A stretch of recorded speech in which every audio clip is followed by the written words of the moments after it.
ನನ್ನ ಮೇಲೆ ವಿಶ್ವಾಸ ಇಡಿ.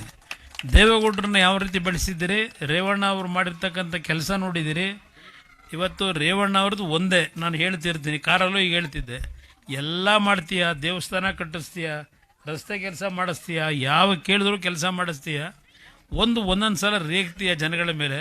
ಆ ರೇಗೋದನ್ನು ನಿಲ್ಲಿಸ್ಬಿಟ್ರೆ ಜನ ನೀನು ದೇವ್ರ ಥರ ಕೊಡ್ತಾರೆ ಅಂತ ಅಂದ್ಬಿಟ್ಟು ಹೇಳ್ತಿದ್ದೆ.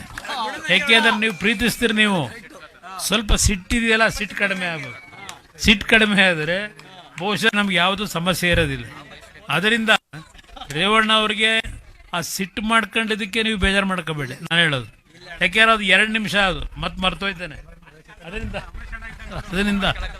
ಅದರಿಂದ ಎಲ್ಲ ನಮ್ಮ ತಾಯಂದರು ಮುಂದಿನ ದಿನಗಳಲ್ಲಿ ಒಂದು ನಿಜವಾದ, ಇಲ್ಲೆಲ್ಲ ನಮ್ಮ ಕೇಸರಿ ಶಾಲ್ ಹಾಕೊಂಡಿದ್ದೀರಿ, ನನಗೆ ಕೊಡಲಿಲ್ಲ, ನೀವೇ ಹಾಕೊಂಡಿದ್ದೀರಿ.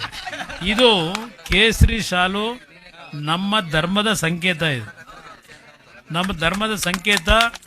ನಾವು ಯಾವ ರೀತಿ ಬದುಕಬೇಕು ಅಂತಕ್ಕಂಥದ್ದು.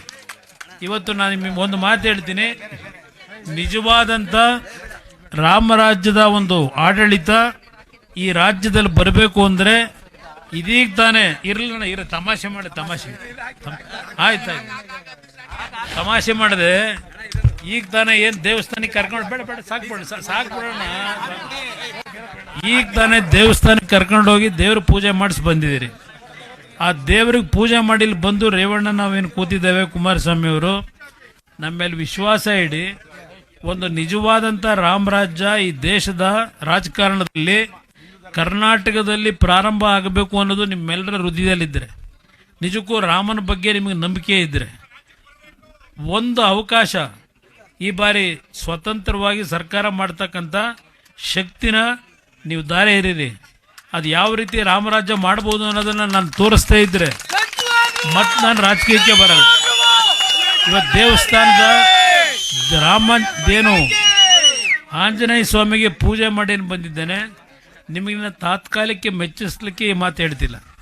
ನನಗೆ 2 ಬಾರಿ ಮುಖ್ಯಮಂತ್ರಿ ಆಗಿ, ಇವತ್ತೇನು ಕೇಂದ್ರದಲ್ಲಿ 2 ವರ್ಷ ಆಯಿತು ನಾನು ಮಂತ್ರಿ ಆಗಿ, ಈ ದೇಶದ ವ್ಯವಸ್ಥೆ ಏನು ಅನ್ನೋದನ್ನು ಅರ್ಥ ಮಾಡ್ಕೊಂಡಿದ್ದೇನೆ. ಈ ದೇಶ ಯಾವ ದಿಕ್ಕಿನಲ್ಲಿದೆ ಅನ್ನೋದನ್ನು ಅರ್ಥ ಮಾಡ್ಕೊಂಡಿದ್ದೇನೆ. ಅದರಿಂದ ನಾವು ಇವತ್ತೇನೊಂದು ಮೈತ್ರಿ ಸರ್ಕಾರ ಇಟ್ಕೊಂಡಿದ್ದೀವಿ, ಮೈತ್ರಿ ಪಕ್ಷ ಇದೆ, ನಾವು ಕೂತು ಚರ್ಚೆ ಮಾಡಿ ತೀರ್ಮಾನ ಮಾಡ್ತೀವಿ. ಈ ಬಾರಿ ನಿಮ್ಮ ತೀರ್ಮಾನ ನಿಜವಾದ ರಾಮರಾಜ್ಯದ ಸರ್ಕಾರ ತರಲಿಕ್ಕೆ ನೀವೆಲ್ಲ ಸಹಕಾರ ಕೊಡಿ. ಆ ಆಂಜನೇಯ ಸ್ವಾಮಿಯ ಸನ್ನಿಧಾನದಲ್ಲಿ ಹೇಳ್ತಾ ಇದ್ದೇನೆ, ಈ ರಾಜ್ಯದಲ್ಲಿ ನಿಜವಾದ ಬಡವರು ಯಾರಿದ್ದಾರೆ, ಆ ಬಡವರ ಬದುಕನ್ನು ಸರಿಪಡಿಸಲಿಕ್ಕೆ ನನ್ನದೇ ಆದಂಥ ಹಲವಾರು ಯೋಜನೆಗಳನ್ನು ಯಾವ ರೀತಿ ತರಬಹುದು ಅನ್ನೋದನ್ನು ನನಗೆ ಹೇಳ್ಕೊಟ್ಟಿರೋದು ದೊಡ್ಡ ತಾಂತ್ರಿಕ ತಜ್ಞರಲ್ಲ, ನನಗಾದರ ಅನುಭವ ಕೊಟ್ಟಿರೋರು. ನನ್ನ ಹತ್ರ ಬೆಳಗ್ಗೆ ಎದುರು ಬರ್ತಕ್ಕಂಥ ಬಡವರಿದಾರಲ್ಲ, ಆ ಕುಟುಂಬಗಳ ಕಷ್ಟಗಳು ಹೇಳ್ಕೊಂಡು ಅವರಿಂದ ಕಲ್ತಿದ್ದೇನೆ ಏನು ಮಾಡಬೇಕು ಈ ರಾಜ್ಯದಲ್ಲಿ ಅಂತ ಹೇಳಿ. ಆ ನಿಟ್ಟಿನಲ್ಲಿ ಇವತ್ತು ಮುಂದಿನ ದಿನದಲ್ಲಿ ಕೆಲಸ ಮಾಡಲಿಕ್ಕೆ ನಿಮ್ಮ ಆಶೀರ್ವಾದ ಇರಲಿ.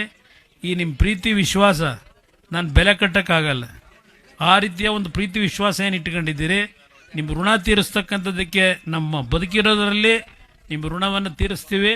ನಿಮಗೆ ನೀವು ಸಣ್ಣ ಆಗ್ಬೇಕಲ್ವಾ, ಅದು ಒಂದು ಉತ್ತಮ ಆಹಾರದಿಂದ ಸಣ್ಣ ಆಗ್ಬೇಕಲ್ವಾ. ಪ್ರತಿದಿನ ನಮ್ಮ ಜೀನಿ ಸ್ಲಿಮ್ ನ ಯೂಸ್ ಮಾಡಿ ಯಾವುದೇ ಸೈಡ್ ಎಫೆಕ್ಟ್ ಇಲ್ದಂಗೆ ನೀವು ಸಣ್ಣ ಆಗ್ತೀರಾ.